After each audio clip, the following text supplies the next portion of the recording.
চোখগুলো হবে নীল এবং কালো বর্ণ, নীলাপ চোখের কালো। মুনকার নাকি উঠে বসিয়ে দেওয়া হবে। এবার তিনটা প্রশ্ন। প্রথমে প্রশ্ন হচ্ছে কি, মান রব্বুক, তোমার রবকে? তখন মুমিন বান্দা বুক ফুলিয়ে বলবে রব্বি আল্লাহ, আমার রবকে আল্লাহ।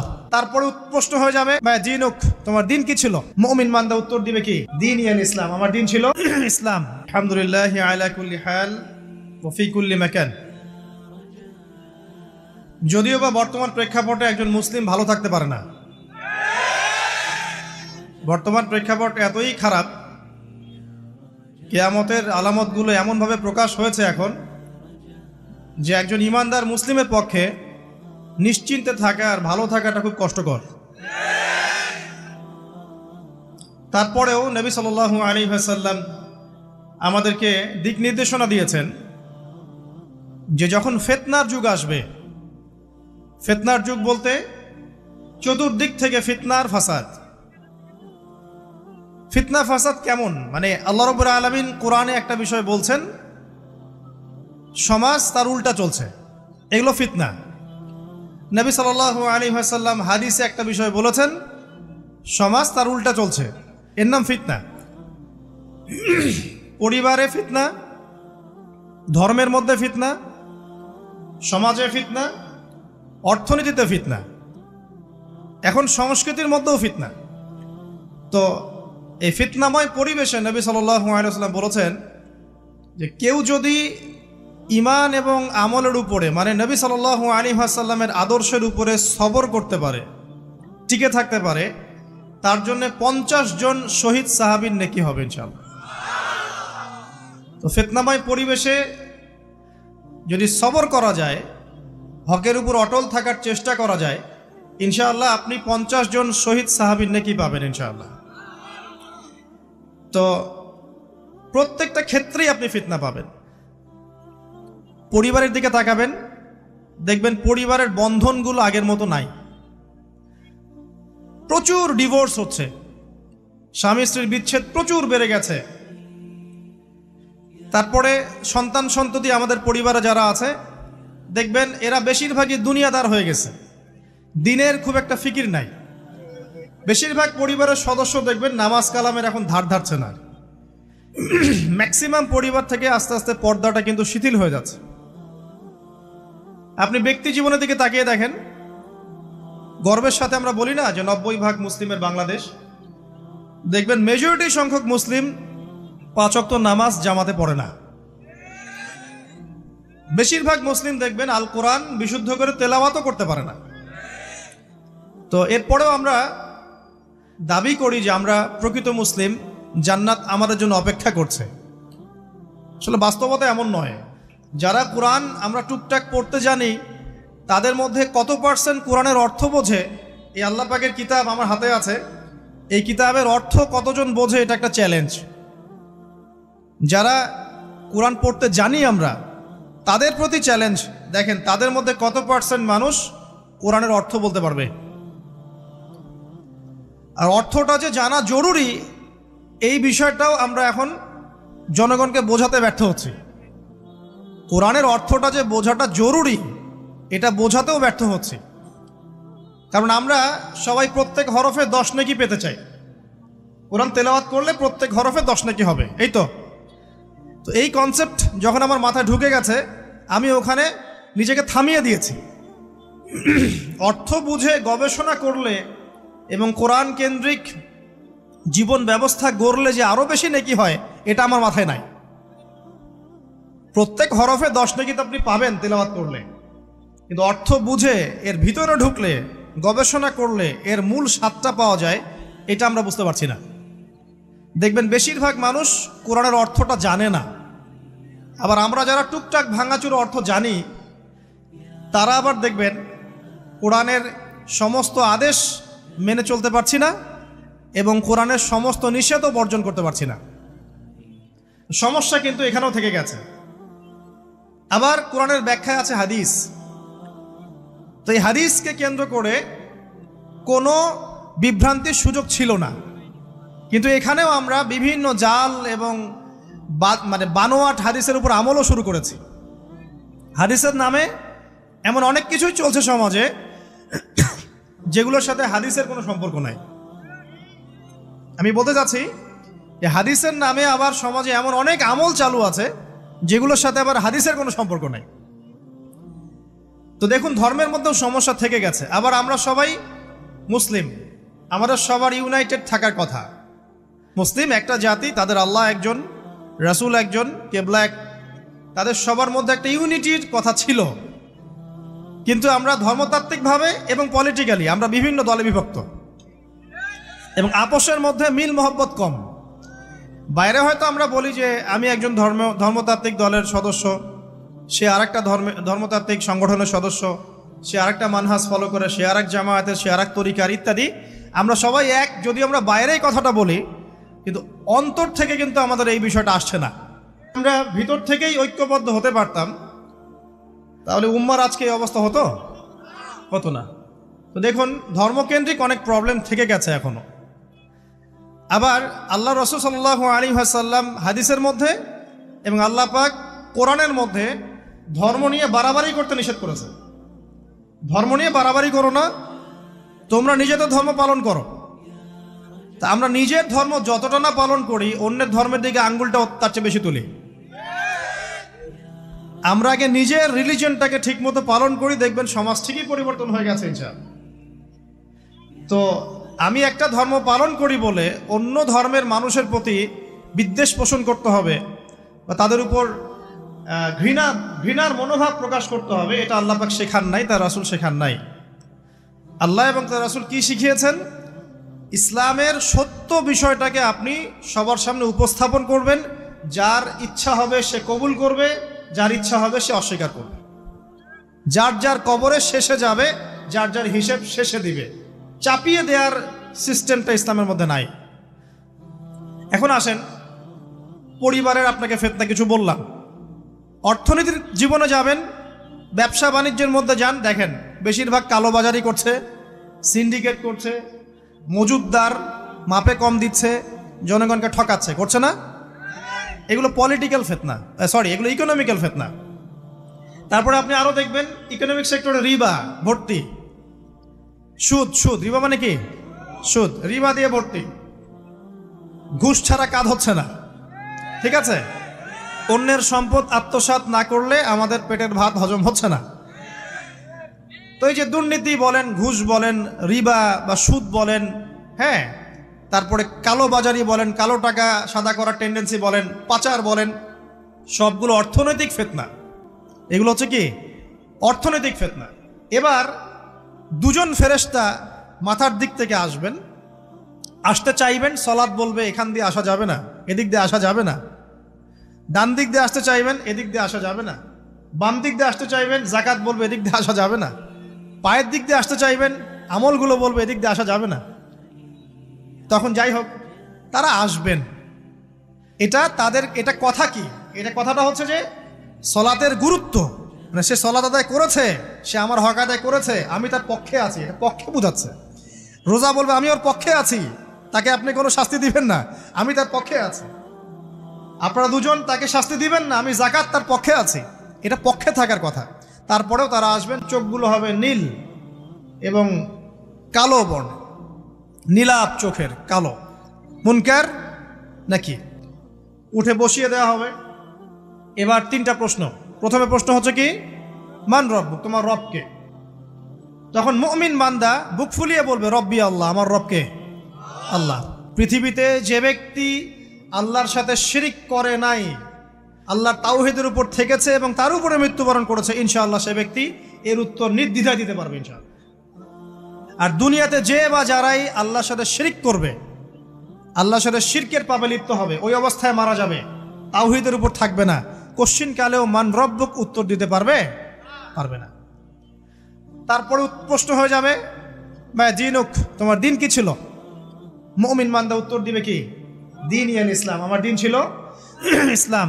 এখানে শুনে রাখেন, পৃথিবীতে যারা ইসলামকে পরিপূর্ণরূপে পালন করবে তারাই এই উত্তর দিতে পারবে ইনশাআল্লাহ।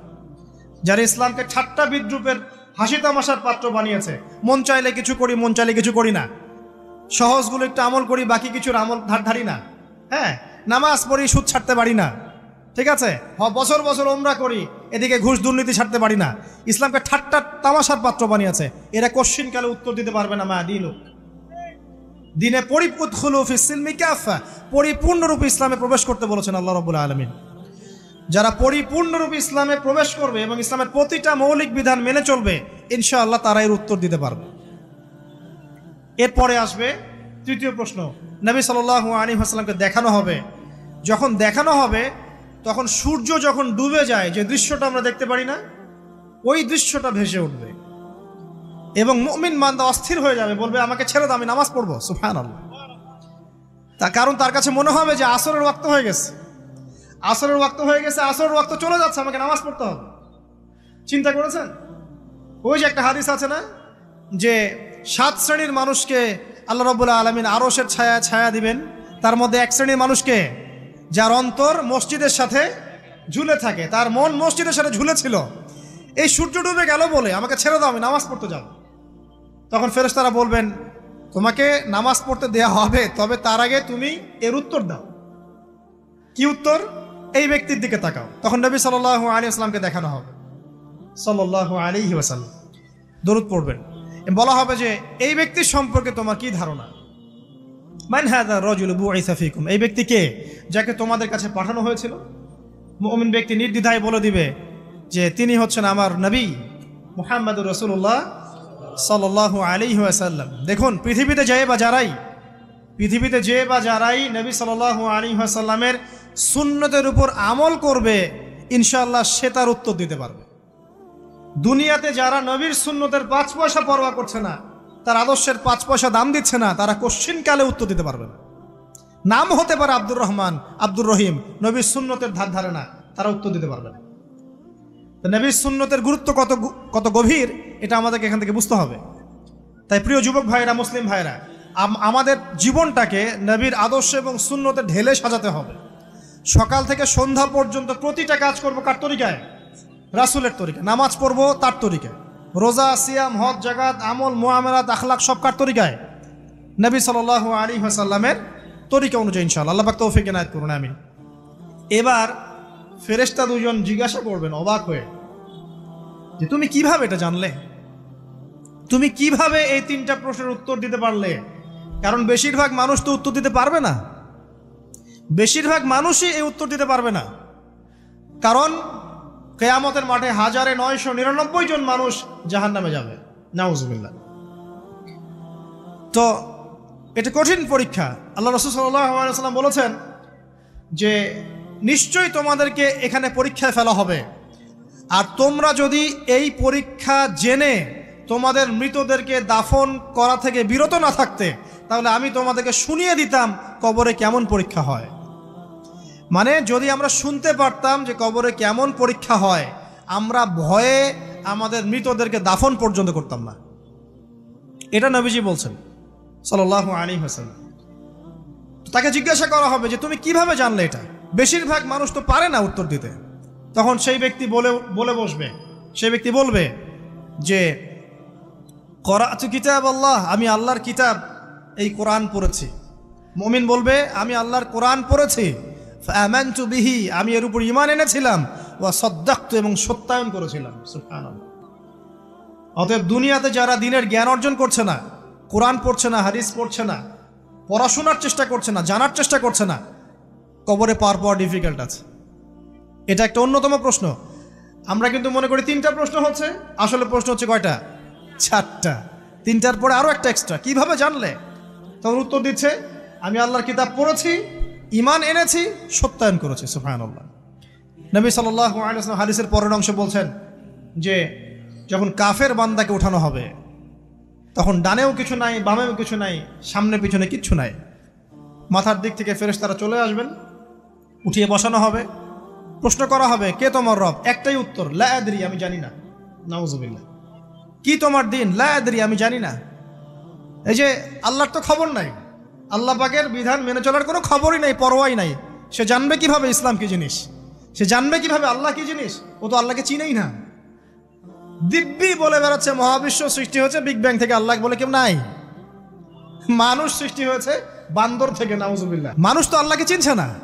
এখনো মানুষ মনে করছে যে আল্লাহ বলতে কেউ নাই। এবং এই মুক্ত চিন্তার নামে, বাক স্বাধীনতার নামে নাস্তিকতার যে চর্চাটা বেড়েছে বাংলায়, এটা আশঙ্কাজনক। বড় বড় বিশ্ববিদ্যালয় থেকে পড়ে আসছে, অনেক সময় দেখলাম বড় বিশ্ববিদ্যালয়ের প্রফেসর, সে বলছে যে মহাবিশ্ব বিগ ব্যাং দিয়ে সৃষ্টি হয়েছে, সৃষ্টিকর্তা নাই এখানে। তো মুসলিম বিজ্ঞানীর একটা কথা বলতেন যে মানুষ বিজ্ঞান সম্পর্কে অল্প জানলে নাস্তিক হয়ে যায়, আর অনেক গভীর জ্ঞান অর্জন করলে আল্লাহর কাছে আত্মসমর্পণ করে।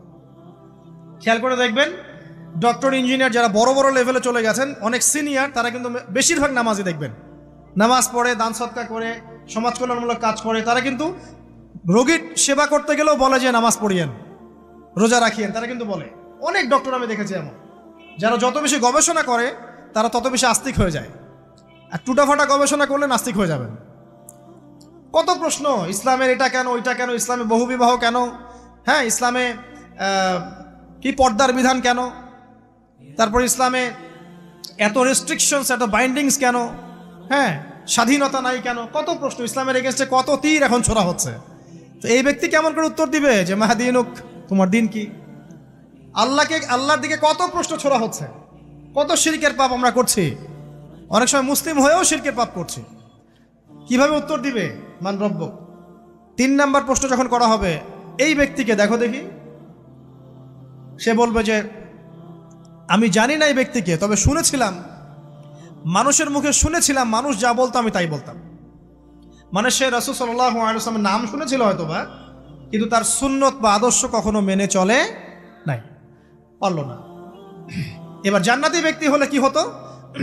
ওই যে সূর্য ডুবছিল যেখানে, তার দৃষ্টির সীমা পর্যন্ত কবরকে প্রশস্ত করে দেয়া হতো, এবং জান্নাতের একটা দরজা তার কবরে খুলে দেয়া হতো।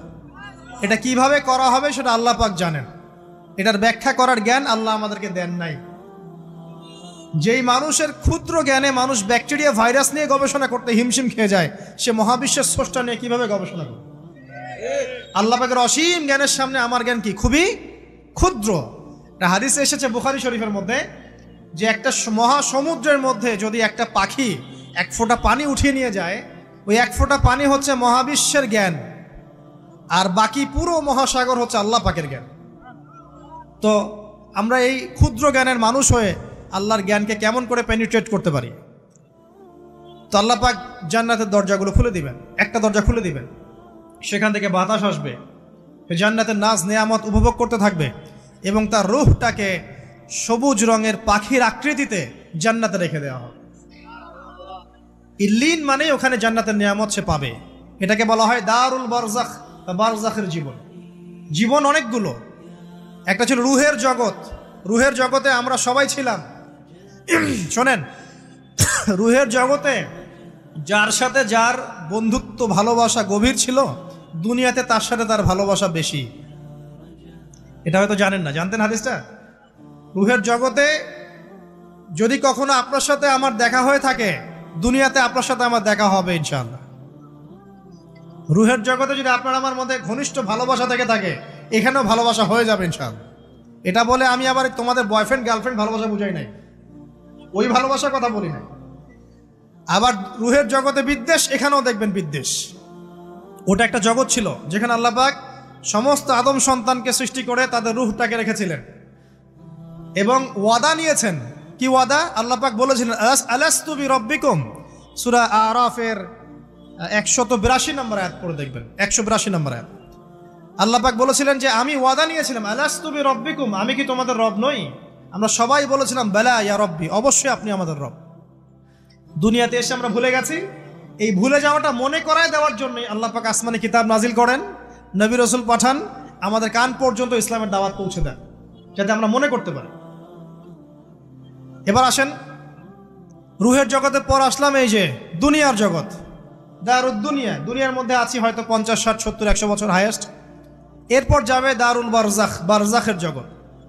পাপী ব্যক্তি হলে জাহান্নামের দরজা খুলে দেওয়া হবে, আর জাহান্নামের সে আযাব ভোগ করতে থাকবে, এবং পুণ্যবান ব্যক্তি হলে জান্নাতের দরজা খুলে দেওয়া হবে এবং এর নাজ নেয়ামত সে ভোগ করতে থাকবে। তখন তাকে বলা হবে এটা জান্নাতের সেই জায়গা যেখানে তুমি থাকবে। এটা দেখার সাথে সাথে, শোনার সাথে সাথে তার যে খুশি, উৎফুল্লতা আরো অনেক বেড়ে যাবে। এবং সে কি করবে জানেন? সে পৃথিবীতে ফিরে আসতে চাইবে। সে বলবে আমাকে আমার পরিবারবর্গকে জানাতে দেন, আমাকে আমার পরিবারবর্গকে জানাতে দেন যে আমি ভালো আছি। তখন ফেরেশতারা তাকে বলবেন যে এটা সম্ভব না, তোমার এবং তাদের মাঝে দারুল বারজাক আছে, তুমি এটা ভেদ করে যেতে পারবে না। তখন তার আত্মাটাকে ইল্লিনে দেওয়া হবে, একটা সবুজ পাখির আকৃতিতে জান্নাতে ঘুরে বেড়াবে ইনশাআল্লাহ। আর যদি জাহান্নামী হয় তাহলে যে বললাম দরজা খুলে যাবে জাহান্নামের, মর্মান্তিক আযাব তার দিকে আসতে থাকবে, কবর সংকুচিত হয়ে আসবে এমনভাবে যাতে তার বাম পাজর ডান পাজরের ভিতরে এইভাবে ঢুকে যাবে, নাউযুবিল্লাহ। এবং এই আযাব চলতে থাকবে ইলা ইয়াউমি ইউবআসুন, পুনরুত্থানের দিন পর্যন্ত। এখন এই যে হাদিসটা আপনারা শুনলেন, এই হাদিসটা ব্যক্তিকেন্দ্রিক নয় কি? এখানে তিনটা বিষয় আপনাকে ফোকাস করতে হবে আমাদেরকে। এক, তাওহীদ, আল্লাহ পাকের তাওহীদ। দুই, রিসালাত, রাসূলুল্লাহ সাল্লাল্লাহু আলাইহি ওয়াসাল্লামের রিসালাত। এবং আখিরাত, পরকাল। এই তিনটা বিষয় খুব স্বল্প কথায় বলছি। দেখুন, তাওহীদ কি? আল্লাহ পাকের একত্ববাদ। এক আল্লাহকে আপনি সৃষ্টিকর্তা মানবেন, রিজিক দাতা মানবেন, পালনকর্তা মানবেন, সন্তান দাতা, ভালো মন্দের মালিক, সমস্ত কিছুর মালিক কে? আল্লাহ। আল্লাহ আল্লাহ আমাকে বাঁচিয়ে রেখেছেন, আল্লাহ আমাকে মৃত্যু দিবেন, আল্লাহ আমাকে রিজিক দেন, আল্লাহ আমাকে সন্তান দিবেন, আল্লাহ আমার ভালোর মালিক, আল্লাহ মন্দের মালিক, আল্লাহ সমস্ত কিছুর মালিক। এই কনসেপ্ট পরিষ্কার থাকবে, লা ইলাহা ইল্লাল্লাহ পরিষ্কার থাকবে। সমস্ত বিষয় কার পক্ষ থেকে? আল্লাহর পক্ষ থেকে। এই তাওহীদ, শর্ট সংক্ষিপ্ত কথায় বললাম তাওহীদ। এর মধ্যে তিনটা ক্লাসিফিকেশন আছে, রুবুবিয়্যাত, উলুহিয়্যাত, আসমা ও সিফাত। এটা আপনারা কিতাবুত তাওহীদ বই থেকে পড়ে নিয়েন। সংক্ষেপে বলে দেই, রুবুবিয়্যাত আল্লাহ পাকের সমস্ত বিষয়গুলো তার দিকে সম্বন্ধ করা, সৃষ্টিকর্তা, পালনকর্তা, রিজিক দাতা সবকে আল্লাহ। উলুহিয়্যাত কি? দুনিয়াতে এসেছি আল্লাহ পাকেরই দাসত্ব করতে হবে, অন্য কারো দাসত্ব চলবে না, তাওহীদ উলুহিয়্যাত। আসমা ও সিফাত কি? আসমা সিফাত মানে হচ্ছে আল্লাহ পাকের নাম গুণাবলীগুলো আছে, আল্লাহ পাক রহমান, আল্লাহ পাক রহিম, আল্লাহ পাক রাজ্জাক, হ্যাঁ, আল্লাহ পাক গফুর, আল্লাহ পাক শদীদুল ইকাব, সমস্ত গুণাবলী কার?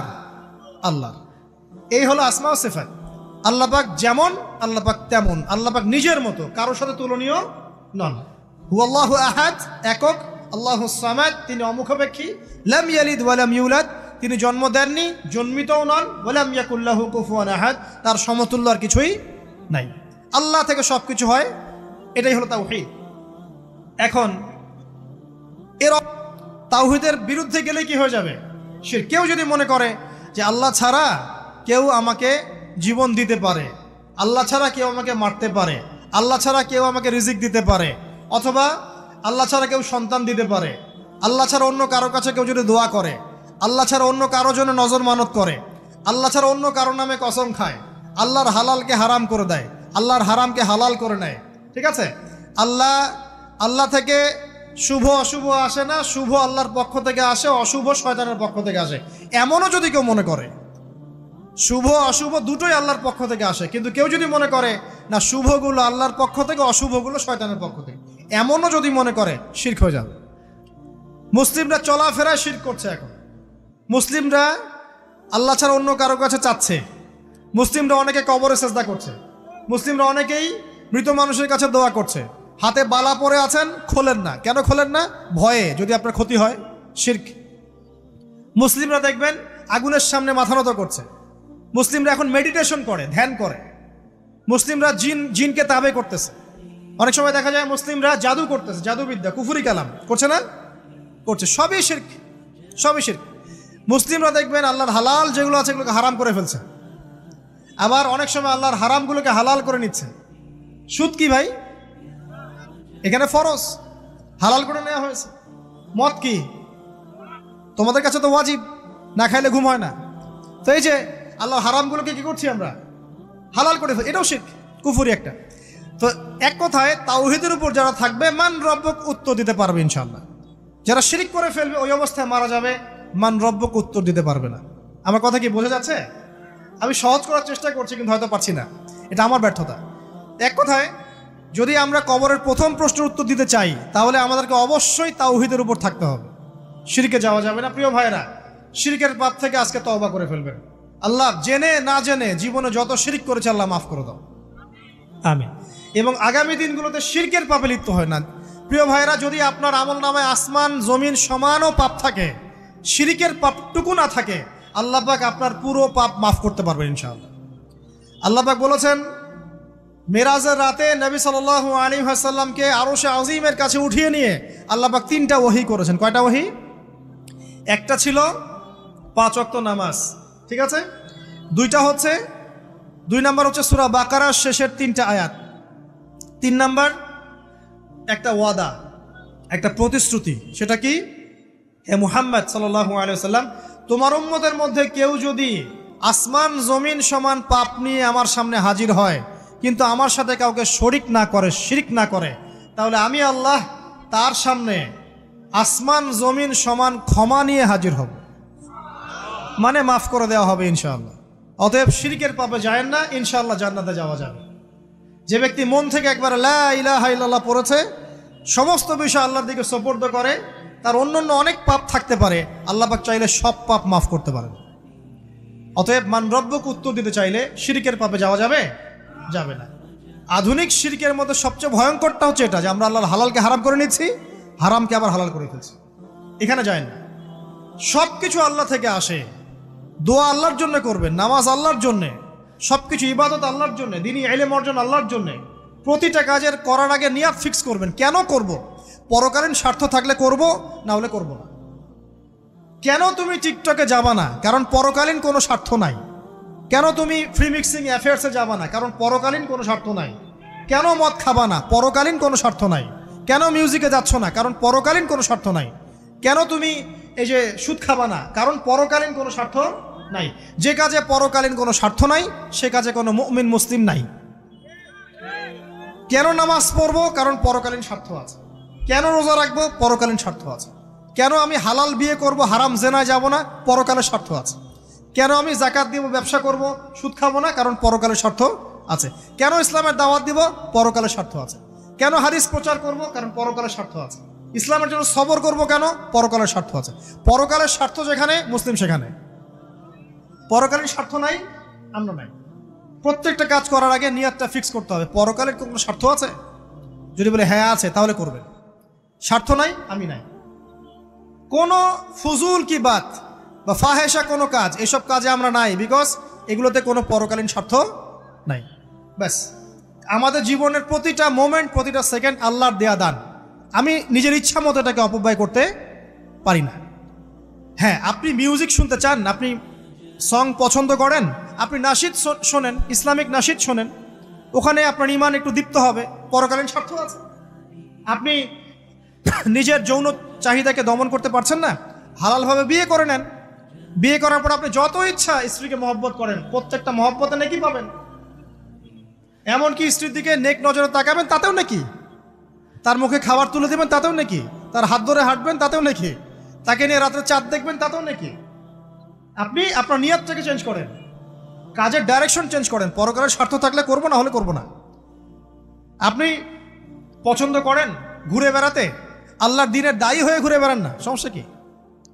আল্লাহর জমিন ঘুরে দেখেন, এইসব অবান্তর কাজে লিপ্ত না থাকে আল্লাহ পাকের নিদর্শনগুলো ঘুরে দেখেন, আপনার ঈমান বাড়বে ইনশাআল্লাহ। আপনার সংস্কৃতি ভালো লাগে, ইসলামিক সংস্কৃতি মেনে চলেন। আপনি কবিতা লিখতে ভালোবাসেন, ইসলামিক কোনো কবিতা লেখেন। আপনি উপন্যাস পড়তে ভালোবাসেন, ইসলামিক কোনো উপন্যাস পড়েন। আমি বলছি না এগুলোর বাইরে কোনো পড়াশোনা করা যাবে না, এমনটা আমি কিন্তু বলছি না।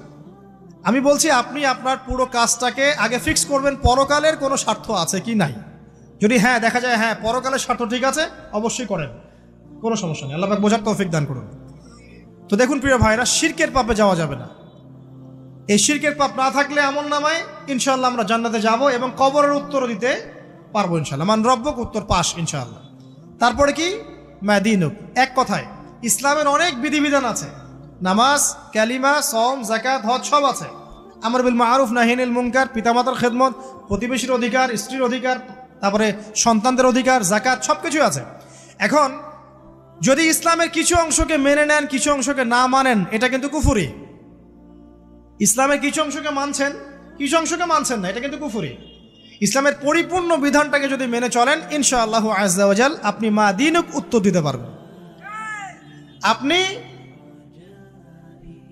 আমল করতে পারেন না পারেন, মনে করেন আপনি আমল করতে পারছেন না, কিন্তু আপনি আকীদা পোষণ করছেন যে হ্যাঁ ইসলামে যা আছে আমি সব কিছু মেনে চলি, কিন্তু হয়তো আমল করতে গিয়ে আমি পারছি না। আমি হয়তো নামাজ 5 ওয়াক্ত পড়তে হয়, আমি জানি, আমি মানি, কিন্তু আমার মাঝে মাঝে মিস হচ্ছে, মাঝে মাঝে আমি জামাত মিস করে ফেলছি। আপনি মানেন যে সম রাখতে হয়, মাঝে মাঝে আপনার সম মিস হয়ে যাচ্ছে, কিন্তু আপনি বিশ্বাস করেন যে হ্যাঁ আপনি সম রাখতে হয়, আপনার আকীদা ঠিক আছে। আপনি যাকাত দেন নাই এতদিন, কিন্তু আকীদা রাখেন হ্যাঁ দিতে হয়, আমি সুযোগ পেলে দিয়ে দিব। এই যে কনসেপ্টটা ক্লিয়ার রাখা যায় না, ইসলামের বিধানগুলো প্রতিটা আমি মানি মন থেকে, হয়তো আমল করতে গিয়ে আমি পেরে উঠতেছি না বা হয়ে উঠছে না। ইনশাল্লাহ একদিন না একদিন আল্লাহ পাক আপনাকে তৌফিক দিবে, ইনশাল্লাহ আল্লাহ পাক তৌফিক দান করুক। কিন্তু কনসেপ্ট যদি ক্লিয়ার না থাকে যে আমি কিছু অংশ মানি কিছু অংশ মানি না, এটা ইসলাম হলো না। উদখুলু ফিস-সিলমি কাফা, পরিপূর্ণরূপে ইসলামে প্রবেশ করেন। দিনী বোন অনেকে আছে পর্দা হয়তো করতে পারছে না, কিন্তু মনে করে, বিশ্বাস করে যে হ্যাঁ পর্দা করতে হয়, এটা ফরজ। ইনশাল্লাহ আল্লাহ চাইলে ওকে একদিন তৌফিক দিবে ইনশাল্লাহ। হয়তো এখন মুখ খোলা আছে, হয়তো বা আগে গেঞ্জি টি শার্ট পরে ঘুরতো, এখন সেলোয়ার কামিজ পরছে, ঢিলে ঢালা জামা পরছে, এখনো বোরখা পরছে না। ওকে তুচ্ছ তাচ্ছিল্য করার দরকার নাই আপাতত।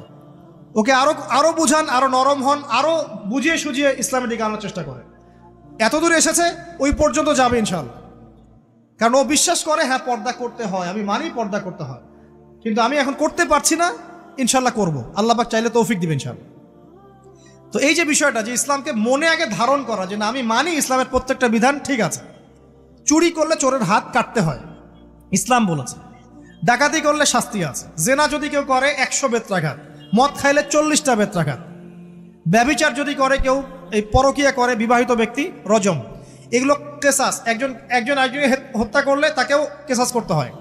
এই বিধানগুলো আছে। এখন আপনি বলতে পারেন আমি এই ওয়ার্ল্ডের প্রেক্ষাপটে এটাকে বাস্তবায়ন করতে পারছি না, কিন্তু আমি বিশ্বাস করি ইসলামে বিধানগুলো আছে, এটা আল্লাহর বিধান। ইনশাল্লাহ আপনি মাফ পেয়ে যাবেন, ইনশাল্লাহ আল্লাহ চাইলে আপনি মাফও পেয়ে যাবেন। কিন্তু যদি মনে করেন না এই যুগের এগুলো চলেই না, আমি আল্লাহ পাকের এসব বিধান কিচ্ছু মানি না, আমি যে বিধান বুঝি এটাই চূড়ান্ত, তাহলে খবর আছে, তাহলে মা দিনকে উত্তর দিতে পারবেন। তো বুঝেন, বিষয়টা বোঝেন, আকীদাটা ক্লিয়ার করেন যে না আমি পারতেছি না, এটা একটা বিষয়, কিন্তু আমি বিশ্বাস করি ইসলামের এগুলো অংশ, হয়তো আমি এখন পারছি না, ইনশাল্লাহ ভবিষ্যতে পারবো। আল্লাহ চাইলে আপনাকে তৌফিক দিবে ইনশাআল্লাহ। আমরা দোয়া করি আল্লাহ পাক আমাদেরকে পরিপূর্ণরূপে ইসলামে প্রবেশ করার তৌফিক দান করুন। আর সর্বশেষ কি, এটা যদি করতে পারে মা দিনকে উত্তর দিতে পারবে। মান নবীকে উত্তর কখন দিতে পারবে? যখন একজন ব্যক্তি সারা জীবন নবী সাল্লাল্লাহু আলাইহি ওয়াসাল্লামের সুন্নতের উপর আমল করতে পারবে। এই যে ঘুম থেকে উঠলেন, ব্যাস ব্রাশটা নিয়ে দৌড়ে চলে গেলেন বাথরুমে, কি জন্য? ঘুম থেকে উঠলেন, আগে চোখটা একটু ঘষতে হবে, মুখে হাত দিতে হবে, তারপরে আপনি দোয়া পড়বেন। কি দোয়া পড়বেন? আলহামদুলিল্লাহিল্লাযী আহইয়ানা বা'দা মা আমাতানা ওয়া ইলাইহিন নুশুর। তারপরে আপনি যাবেন বাথরুমে। দোয়াটা না পড়ে কেন গেলেন? ঘুমাচ্ছেন, ঘুমানোর আগে আপনি অবশ্যই বলবেন। ঘুমানোর আগে একদম একটা গান শুনে, একটা গার্লফ্রেন্ডের সাথে 10টা মিনিট কথা বলে হ্যাঁ জান রাখি, ব্যাস, তারপরে ঘুমিয়ে গেলেন। ঘুমটা আপনার জন্য ইবাদত হলো না? হারামে লিপ্ত হতেন না? আল্লাহুম্মা বিইসমিকা আমুতু ওয়া আহইয়া পড়তেন, সূরা মুলক পড়তেন, সূরা কাফিরুন পড়তেন, সূরা ফালাক নাস ইখলাস পড়তেন, ঘুমিয়ে যেতেন। পুরো ঘুমটাই ইবাদত, পুরো ঘুমটাই নাকি? ঘুমিয়ে আছেন নাকি পাচ্ছেন? আপনি ইচ্ছাকৃতভাবে আপনার আমলটা নষ্ট করলেন।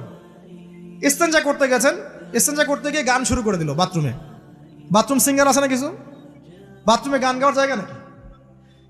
তো ওখানে গান শুরু করলো। বাথরুমে গান গাবেন কেন? আপনি ঢোকার সময় বলবেন কি, বিসমিল্লাহ আল্লাহুম্মা ইন্নী আউযু বিকা মিনাল খুবসি ওয়াল খাবাইস। এরপর ইস্তেঞ্জা করবেন, তারপরে আপনি গুফরানাকা বলে বের হয়ে আসবেন। পুরো ইস্তেঞ্জার সময়টুকু নাকি? নামাজ পড়তে দাঁড়িয়েছেন, এখানে রিয়া কোনো লৌকিকতা থাকবে না, লোকজন আমাকে দেখছে আমি ভালো করে নামাজ পড়ি, এমন থাকবে না। নামাজে দাঁড়িয়েছেন আল্লাহর জন্য খালেস। এখন আল্লাহ আপনার মাঝখানে আর কেউ নাই, আল্লাহ আপনার মাঝখানে আর কেউ নাই। এমনকি যা ইচ্ছা তাই নামাজ পড়বেন? একদল বের হয়েছে, এখন দেখি 2 ওয়াক্ত নামাজ পড়ে। তাদের বক্তব্য হচ্ছে যে 5 ওয়াক্ত নামাজ নাকি কোরআনে নাই, আর ওরা খালি কোরআন মানে, হাদিস নাকি মানে না। কত যে ফেরকা এখন বের হয়েছে আল্লাহ ভালো জানে। তো 5 ওয়াক্ত নামাজ কোরআনে নাই বলে, সুবহানাল্লাহ। তো 2 ওয়াক্ত নামাজ পড়ে। তো এখন নামাজ কি মন গরম ভাবে পড়লেই হবে? ফজরের নামাজে দাঁড়িয়েছেন, ফজর নামাজ কয় রাকাত? 2 রাকাত। এখন আমি যদি বলি নামাজ তো ভালো কাজ, 2-এর জায়গায় 4 পড়লে কি সমস্যা ফজরে? যদি এমনটা বলি হবে? কেন হবে না? কারণ নবী সাল্লাল্লাহু আলাইহি ওয়াসাল্লাম 2 পড়েছেন, আমাকে 2 পড়তে হবে, সিম্পল। 4 পড়লে আপনার নামাজ বাতিল।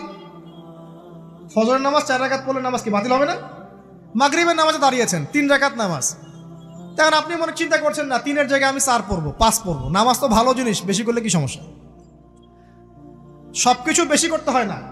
রাসূলুল্লাহ সাল্লাল্লাহু আলাইহি ওয়াসাল্লাম যা দিয়েছেন তাই করতে হয়, এর নাম সুন্নত। বাইরে গেলে হবে কি বেদাত। প্রত্যেকটা কাজ খেয়াল করতে হবে।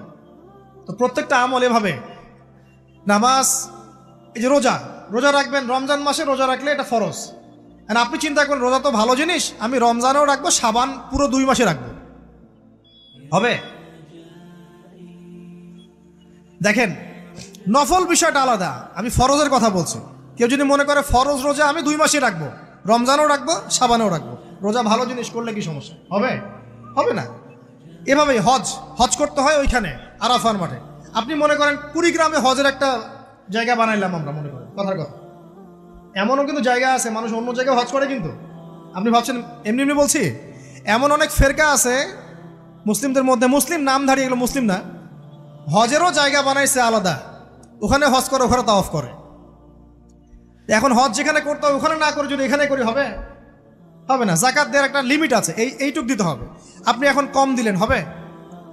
আবার দিলেন না আমি একদম বেশি দিয়ে ফাটায় ফেলাবো একেবারে, সেখানে হবে? তো এই জিনিসগুলো খেয়াল রাখতে হবে যে আমাদের এক কথায় নবী সাল্লাল্লাহু আলাইহি ওয়াসাল্লামের সুন্নাহটা মেনে চলা। আমলের ক্ষেত্রেও একইভাবে, আপনার অর্থনৈতিক জীবনেও নামাজ, রোজা, হজ, জাকাত আপনার পারফেক্ট। এবার আপনি এসেছেন অর্থনীতির ক্ষেত্রে, এসে মাশাআল্লাহ দাড়ি টুপি জুব্বা নিয়ে মাপে কম দিচ্ছেন, চলবে? দাড়ি টুপি জুব্বা আছে, মানুষকে ঠকাচ্ছেন, মজুত করছেন, সিন্ডিকেট করছেন, অনেক সময় সরকারকে বিব্রত করে ফেলছেন, মাল মজুত করছেন, দাম বেড়ে যাচ্ছে, বিব্রত হচ্ছে সরকার, হবে?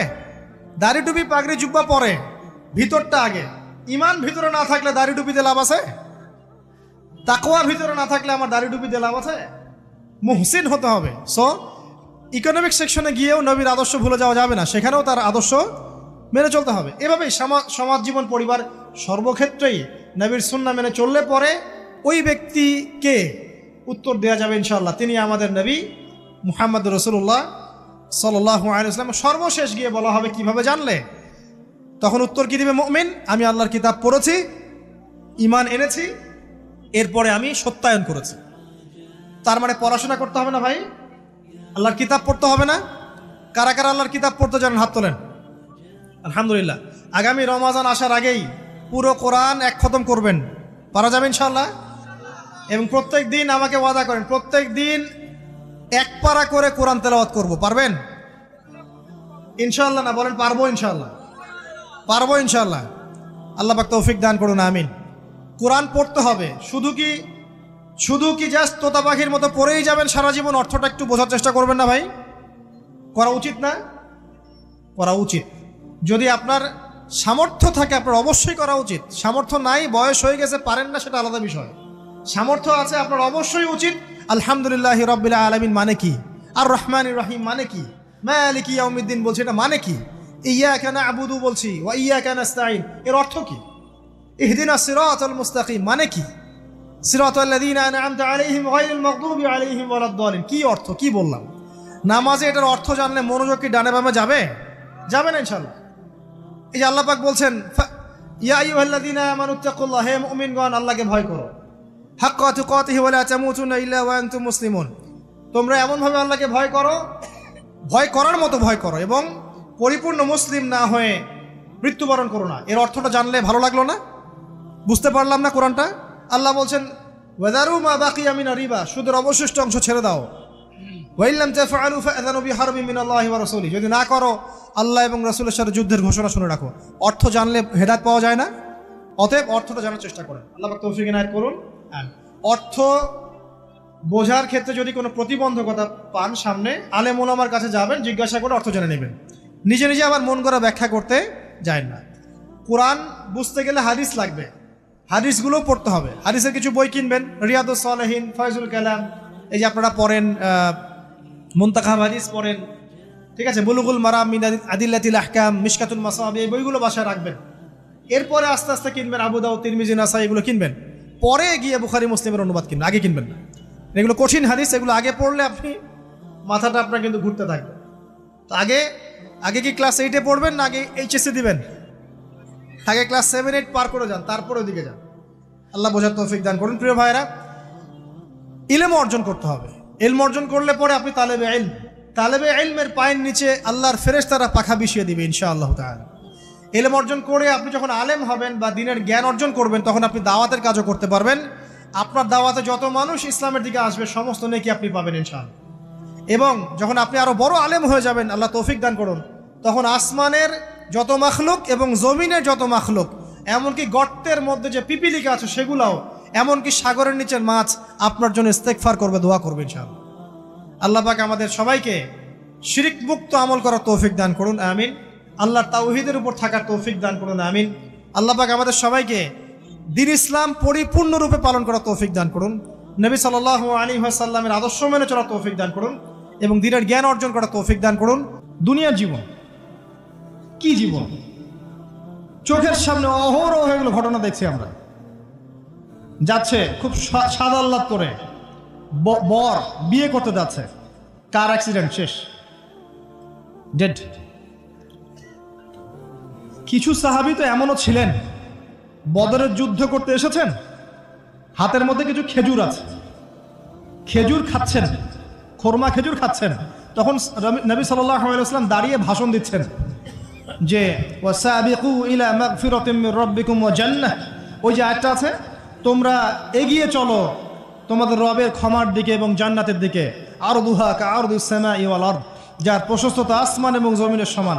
সাহাবী খেজুর খেতে খেতে খেজুরটা ফেলে দিলেন। আরেকজন সাহাবী জিজ্ঞাসা করলেন যে খেজুরটা ফেলে দিলেন কেন? তিনি বলছেন এই খেজুরগুলো খেতে অনেক সময় লেগে যাবে। নবী সাল্লাল্লাহু আলাইহি ওয়াসাল্লাম এমন কথা বলেছেন, এটা শোনার পরে আমি আর এক সেকেন্ড নষ্ট করতে যাচ্ছি না। খেজুর ফেলে দিয়ে যুদ্ধে ঝাঁপিয়ে পড়লেন, দেন শহীদ হয়ে জান্নাতে চলে গেলেন। তারাও তো মৃত্যুর স্বাদ গ্রহণ করেছেন, তাই না? আরেকজন ইহুদি ব্যক্তি উহুদের যুদ্ধের দিন সকালবেলা মুসলিম হয়েছে। ইহুদিরা তো আমাদের চিরশত্রু, আপনারা জানেন। এটা জানার জন্য ডক্টরেট করার দরকার নেই, থিসিস করার দরকার নেই। প্যালেস্টাইনের দিকে তাকান, বুঝতে পারবেন। ফিলিস্তিনকে দেখেন, বুঝতে পারবেন। অ্যামনেস্টি ইন্টারন্যাশনাল বলে একটা সংস্থা আছে না, এরা পর্যন্ত দেখলাম গতকালকে রিপোর্ট দিয়েছে যে বিগত এই 50-60 বছর ধরে এরা ফিলিস্তিনদের উপর যা নির্যাতন করেছে, এটা মানবতার ইতিহাসে কখনো করা হয়। যাই হোক, একজন ইহুদি যুবক সকালবেলা উহুদের মাঠে আসছেন, এসে জিজ্ঞাসা করছেন যে আমার আগে কি করা উচিত, আগে কি আমি যুদ্ধে যাব না আমি আগে মুসলিম হব? সাহাবীরা তাকে বললেন আগে কালিমা শাহাদাত পড়, তারপরে উহুদের মাঠে আসো। সে এসেছে এই কারণে যে নবী সাল্লাল্লাহু আলাইহি ওয়াসাল্লাম মদিনায় আছেন, মদিনায় আরো ইহুদিরা আছে। ইহুদিরাই আগে বলতো শেষ জামান একজন নবী আসবেন যার নাম হবে আহমদ, সব মিলে গেছে, তারপরেও তারা গ্রহণ করছে না। কিন্তু এই ছেলে সত্য চিনতে পেরেছে, সে চলে আসছে সত্যের কাছে, এসে ইসলাম কবুল করে যুদ্ধ করলো, শহীদ হয়ে গেল। নবী সাল্লাল্লাহু আলাইহি ওয়াসাল্লাম দেখলেন তার লাশটা, দেখে বলছেন এই যুবক, এই ইহুদি যুবক এখানে কি করছে? সাহাবীরা বললেন সকালবেলা মুসলিম হয়েছে, যুদ্ধ করে শহীদ হয়ে গেছে ইয়া রাসূলুল্লাহ। নবীজি বললেন সাল্লাল্লাহু আলাইহি ওয়াসাল্লাম আমিলা কালিল উজরা কাসীর, সে অল্প আমল করলো কিন্তু বিশাল পুরস্কার পেয়ে গেল। জীবন তো তাদেরও ছিল। এটা তো সশস্ত্র যুদ্ধের কথা বাদ দেন, নরমালি সুমাইয়া রাদিয়াল্লাহু আনহা, আবু জাহেল তাকে নির্যাতন করছে, তার লজ্জাস্থানে বর্ষা ঢুকিয়ে দিয়ে, চিন্তা করতে পারেন, লজ্জাস্থানে বর্ষা নিক্ষেপ করে হত্যা করলো। সুমাইয়া রাদিয়াল্লাহু আনহা দেখতে কালো বর্ণের, চেহারা সুন্দর নয়, হয়তোবা আপনার মতো সুন্দর নয়, জান্নাতে এখন হাসছে ইনশাআল্লাহ তাআলা। তার স্বামী ইয়াসের, আবু জাহেল তাকে পিটাতে মেরে ফেললো, সে মারা গেল, শহীদ হয়ে গেল। অনেক ওলামায়ে কেরামকে, ইমাম, মুস্তাহিদ, মুহাদ্দিস দেখবেন সারাটা জীবন এত মেহনত করেছেন দ্বীনের জন্য, বিয়ে শাদী করার সময় পান নাই, এমনও আছেন ইমাম এবং মুহাদ্দিস। জীবন তো তাদেরও ছিল। শুধু সাহাবী কেন, তাবেঈদের দিকে তাকান, তাবেঈন তাকান, আমাদের 4 ইমামের দিকে তাকান। আবু হানিফা রাহিমাহুল্লাহ শেষ বয়সে জেলখানায়, কথিত আছে বিষ প্রয়োগে তাকে হত্যা করা হয়েছে। তার টাকার অভাব ছিল না, তিনি কিন্তু আমার মতো হতদরিদ্র ছিলেন না। আল্লাহ পাক তাকে সম্পদও দিয়েছিলেন, সমস্ত সম্পদ বিলিয়ে দিয়েছেন দ্বীনের জন্য। ইমাম শাফিঈ রাহিমাহুল্লাহ, তার দিকে তাকান। আহমদ বিন হাম্বল রাহিমাহুল্লাহ, তার দিকে তাকান, তাকে পিটানো হচ্ছে আর বাগদাদের রাস্তায় ঘোরানো হচ্ছে। কারণ সমাজের মানুষ ফতোয়া দিয়েছে একটা, তিনি ফতোয়া দিয়েছেন আরেকটা। ওই যে হিল্লা প্রথা আর ঠিকা বিবাহ নিয়ে আর কি। তিনি বলছেন ইলামু ইয়া আহলা বাগদাদ, হে বাগদাদের মানুষরা জেনে রাখো যে আমি কোশ্চিনকালেও এই প্রথাকে জায়েজ করলাম না। তোমরা চিনে রাখো যে আমার নাম আহমদ। জীবন তাদেরও ছিল। ইমাম মালিক রাহিমাহুল্লাহ, তাকে এত মার দেয়া হয়েছিল, হাত বাঁধতে পারতেন না নামাজের মধ্যে, নামাজে হাত বাঁধতে পারতেন না। সাহাবীদের থেকে নেন, তাবি থেকে নেন, তাবি থেকে নেন, মুস্তাহিদ ইমাম থেকে নেন, দুনিয়ার জীবন তারাও কিন্তু ভোগ করেছেন আর আমরাও ভোগ করছি। আমাদের ভোগের সিস্টেমটা দেখেন, তাদের ভোগের সিস্টেমটা দেখেন। আমরা বাঁচছি দুনিয়ার জন্য, তারা বেঁচেছে পরকালের জন্য। আমরা দুনিয়ায় বাঁচছি দুনিয়ার জন্য, দুনিয়ার একটা চাকরি, একটা ব্যবসা, একটা পরিবার, একটা স্ট্যাটাস, বাড়ি গাড়ি, টাকা কড়ি, সম্পত্তি, এগুলোর জন্য। কিন্তু তারা বেঁচেছেন আল্লাহর জন্য, পরকালের জন্য। যে ব্যক্তি দুনিয়ার জন্য দুনিয়া করে, আল্লাহ পাক তাকে ইহকাল পরকাল দুটোই নষ্ট করে দিবেন। যে ব্যক্তি পরকালের জন্য দুনিয়া করবে, আল্লাহ পাক তার দুনিয়া গুছিয়ে দিবেন, আখিরাতও গুছিয়ে দিবেন ইনশাআল্লাহ।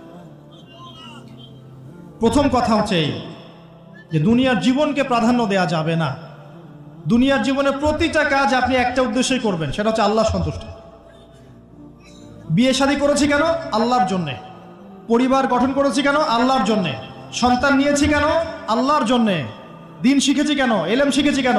আল্লাহর জন্যে। চাকরি কেন করি? আল্লাহর জন্যে। প্রতিটা কাজ ইবাদত হবে যদি আপনি মুহাম্মদ সাল্লাল্লাহু আলাইহি ওয়াসাল্লামের তরিকা মেনে চলেন। একটা বিষয় বোঝার বাকি আছে আমাদের, দুনিয়ার জীবনটা 1 সেকেন্ডের জীবন।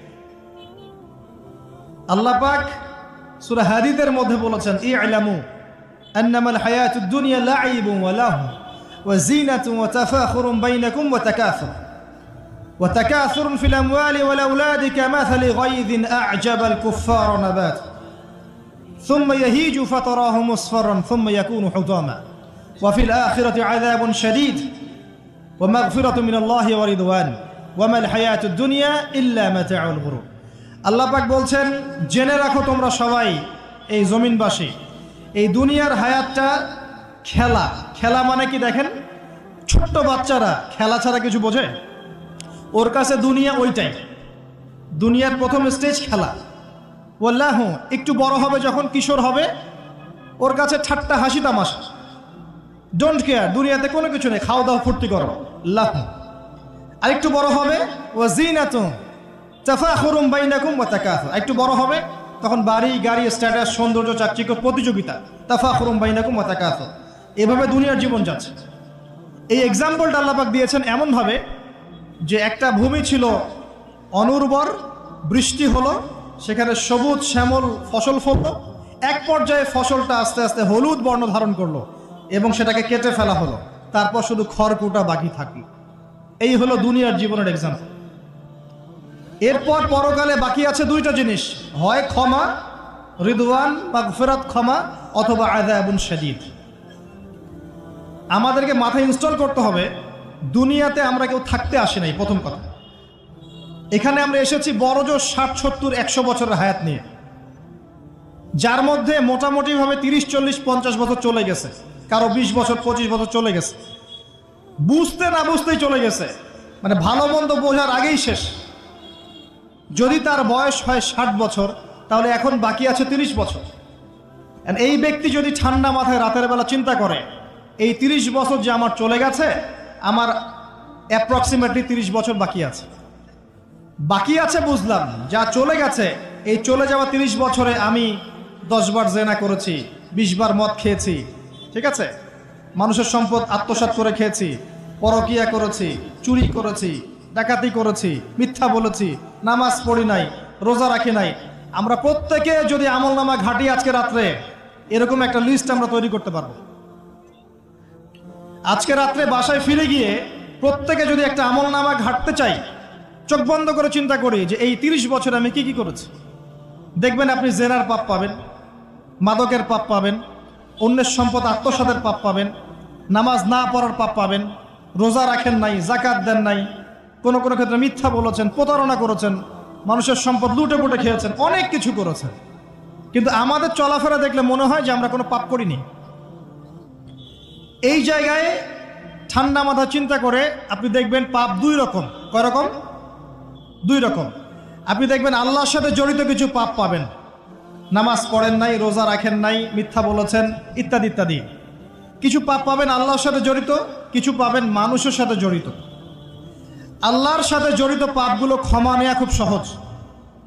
অজু করে এসে 2 রাকাত নামাজ পড়ে চোখের জল ফেলে দিয়ে, চোখের পানি ফেলে দিয়ে আল্লাহর কাছে হাত তুলে খালি যদি বলে আল্লাহুম্মা আনতা রব্বি, বলেন আল্লাহুম্মা আনতা রব্বি লা ইলাহা ইল্লা আনতা খলাকতানি আনা আবদুক ওয়া আনা আলা আহদিক ওয়া ওয়া'দিকা মাস্তাতা'তু আউযু বিকা মিন শাররি মা সানা'তু আবুউ লাকা বিনি'মাতিকা আলাইয়া ওয়া আবুউ বিযানবি ফাগফিরলি ফাইন্নাহু লা ইয়াগফিরু যুনুবা ইল্লা আনতা। এটা না পারেন অ্যাটলিস্ট আস্তাগফিরুল্লাহাল্লাযী লা ইলাহা ইল্লা হুয়াল হাইয়ুল কাইয়ুম 3 বার চোখের পানি ফেলে দেন, আল্লাহর কাছে ওয়াদা করেন আল্লাহ যা করেছি ছেড়ে দিব, আগামী যতদিন বেঁচে থাকবো কোরআন এবং সুন্নাহর বাইরে এক চুল যাব না ইনশাআল্লাহ, এবং আগামী দিনগুলোতে আল্লাহ পাক তোমার আদেশ যখন যেভাবে আসবে আমি পালন করবো ইনশাআল্লাহ। যদি আল্লাহ পাক মনের মধ্যে খুলুসিয়াত দেখেন যে তাওবাতান নাসুহা করছে, মন থেকে তওবা করছে, আল্লাহ পাক আপনার সমস্ত গুনাহগুলোকে নেকিতে কনভার্ট করতে পারে। আল্লাহ পাক শুধু গুনাহ মাফ করবেন তা নয়, আল্লাহ পাক গুনাহগুলোকে নেকি দিয়ে পরিবর্তন করতে পারে। আমি দলিল দিচ্ছি, ইল্লা মান তাবা, সূরা ফুরকান পড়ে দেখেন, তারা ব্যতীত যারা তওবা করলো, ওয়া আমানা ওয়া আমিলা আমালান সালিহা, এবং যারা ঈমান এনেছে এবং সৎ আমল করলো, উলাইকা ইউবাদদিলুল্লাহু সাইয়্যাতিহিম হাসানাত, আল্লাহ পাক এইসব মানুষের গুনাহগুলোকে নেকি দিয়ে পরিবর্তন করে দিবেন ইনশাআল্লাহ। আমাদের নবী মুহাম্মদ সাল্লাল্লাহু আলাইহি ওয়াসাল্লাম দিনে 70 বার, কোন কোন বর্ণনা এসেছে 100 বার তওবা করতেন, 100 বার পড়তেন আস্তাগফিরুল্লাহ ওয়া আতুবু ইলাই, আস্তাগফিরুল্লাহ ওয়া আতুবু ইলাই। যার আগের কোনো পাপ নাই, পিছনের কোনো পাপ নাই, দিনে 100 বার তওবা করতেন। আমরা একটা রাত এভাবে চিন্তা করেছি যে আমার পাপ কি কি?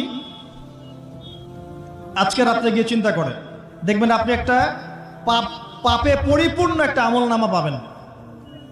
এবার আপনি চিন্তা করেন যে আপনি যদি আগামী 30 বছর বাঁচেন বা 40 বছর বাঁচেন, এই সময়টাকে আপনি কিভাবে মূল্যায়ন করতে চান? প্রথম একটা মূলনীতি বলেছে, দুনিয়ার জীবনকে প্রাধান্য দেয়া যাবে না। ওয়া মা হাযিহিল হায়াতুদ দুনিয়া ইল্লা মাতাউল গুরুর, সম্পূর্ণ মরীচিকা। মরীচিকা দেখেছেন? দুনিয়ার জীবন যে কি জিনিস, যারা আল্লাহর পথে পরীক্ষার সম্মুখীন হয়েছে ওরা জানে, মানে কিচ্ছু না, মানে মুহূর্তে আল্লাহ পাক ইহকাল পরকালের ফয়সালা করে ফেলবে। আমরাও বুঝবো, এটা আমরা বুঝবো না এমন নয়। ইয়াং ছেলে রাস্তায় যাচ্ছে, বাইক নিয়ে খুব দাবরানি দিচ্ছে, আছে না? হঠাৎ অ্যাক্সিডেন্ট, ডেড, স্পট ডেড। এটা দুনিয়ার জীবন। তার সারা জীবন দুনিয়ার পিছনে ছুটেছে, শেষ বয়সে হতাশ, কিছুই পেলাম না, পাবে না, কারণ আল্লাহর পথে না চললে শেষ বয়সে গিয়েও কিছু পাবেন না। যন্ত্রণা, হতাশা, গ্লানি ছাড়া। তখন দেখবেন আত্মহত্যা করে শেষ, ডেড। একটা কথা বলছিলাম যে আপনি চলার পথে কোরআন সুন্নাহর প্রতিকূলে আমল, আকীদা, মানহাজ, মুআমালাত এগুলো দেখলে কি করবেন? কোরআন সুন্নাহকে অগ্রাধিকার দিবেন নাকি চলমান বিষয়কে অগ্রাধিকার দিবেন? ইবাদত করতে এসে দেখছেন আমলের নামে বেদাত চলছে, কি করবেন? বেদাতীদের সাথে আপোষ করবেন না কোরআন সুন্নাহয় ফিরে আসবেন? আপনি তাওহীদের ক্ষেত্রে দেখছেন মানুষ ইসলামের নামে শিরক করছে, এখন আপনি কি সংখ্যাগরিষ্ঠ মানুষকে অগ্রাধিকার দিবেন না কোরআন সুন্নাহর কাছে আসবেন? অর্থনৈতিক জীবনে গিয়ে দেখছেন মানুষ বেশিরভাগই হারাম রিজিক খাচ্ছে। এখন আমি যদি বলি যে দুনিয়ার জীবনে টিকে থাকতে হলে আমাকে এগুলোতে গায়ে আপোষ করে চলতেই হচ্ছে, তাহলে কিন্তু কোশ্চিনকালেও কোরআন সুন্নাহকে প্রাধান্য দেয়া হলো না। তখন আপনি কি করবেন? পরিবার চালাতে গিয়ে দেখছেন যে পরিবারের বেশিরভাগ লোক আপনার কথা শোনে না। আপনি কোরআন এবং সুন্নাহকে দিয়ে পরিবার চালাতে চান, তারা পশ্চিমা সংস্কৃতি দিয়ে পরিবার চালাতে চায়। হিন্দি সিরিয়াল দিয়ে, গান বাজনা, ডুগি তবলা, এগুলো দিয়ে। বেনামাজি, নামাজ রোজার খবর নাই, তালিম নাই, ইসলামিক নৈতিকতা নাই, কিচ্ছু নাই, জীবনের কোনো উদ্দেশ্যই নাই। এরকম পরিবার নিয়ে আপনি চলছেন, কি করবেন? কাকে প্রাধান্য দিবেন? খুব ডিফিকাল্ট প্রশ্নগুলো কিন্তু, এবং এগুলো প্র্যাকটিক্যাল, এগুলো হচ্ছে এখন। চাকরি খুঁজতে গেছেন, আপনি দেখছেন যে ঘুষ না দিলে চাকরি পাচ্ছেন না, কি করবেন আপনি তখন? পড়াশোনা করতে গেছেন, ছেলে মেয়ের ফ্রি মিক্সিং জেনা ছাড়া পড়াশোনাই করতে পারছেন না, কি করবেন তখন? ইউনিভার্সিটিতে গেছেন, ইউনিভার্সিটির পরিবেশগুলো দেখছেন, ইসলাম কোথায় আর ইউনিভার্সিটি কোথায়, কি করবেন আপনি তখন? প্রত্যেকটা জায়গায় আপনাকে সিদ্ধান্ত নিতে হবে যে আমি প্রতিটা জায়গায় কোরআন এবং সুন্নাহর সাথে আপোষ করব, নাকি চলমান এই জাহিলিয়াতের সাথে আপোষ করব, কোনটা করব? বিশ্বাস করেন, যখন আপনি মনের মধ্যে এই চেতনা লালন করতে পারবেন এবং আল্লাহ আপনাকে হেদায়েত দিবেন যে হ্যাঁ, কোরআন সুন্নাহই সমস্ত সমস্যার সমাধান, এবং এর মধ্যে আল্লাহ পাক প্রতিটা বিষয়ের সলিউশন নাজিল করেছেন, আপনি মেনে নেবেন, চলবেন, তখন আপনি বাধা পাবেন, প্রচুর বাধা পাবেন। প্রথম বাধা পাবেন আপনার পরিবার থেকে, এরপরে বাধা পাবেন আপনার সমাজ থেকে, বাধা পাবেন ধর্ম নেতাদের থেকেও, পরবর্তীতে বাধা পাবেন ফেরাউন নমরুদদের থেকে। কি করবেন?